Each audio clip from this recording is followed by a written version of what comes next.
Hi everybody, I'm Corey from RecPro, and today I'm going to show you how to install a 12-volt light in your RV. It's very simple and very easy to do.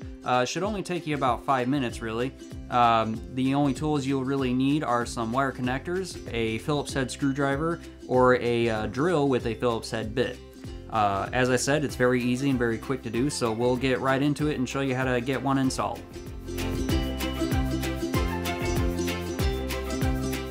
Before we begin, we'll start by disconnecting the 12-volt power, just to be safe.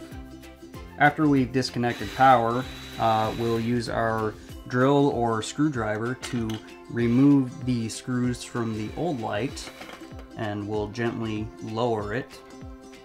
Once the light is lowered, we'll undo the current wire connections, and then we can set the old light aside.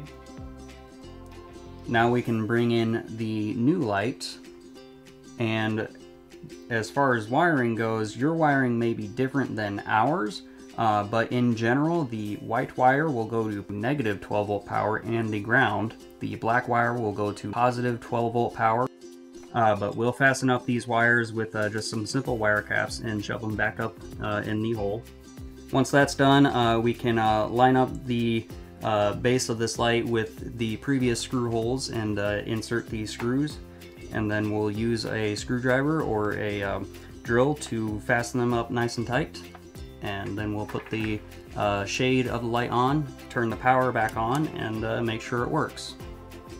And that's all there really is to it when it comes to installing a 12-volt ceiling light in your RV. Like I said, it's very simple, needs only simple tools, and shouldn't take you very long to do. If you like this video and you want to see more of what we do in the future, including more tutorials and how-tos, remember to hit the subscribe button.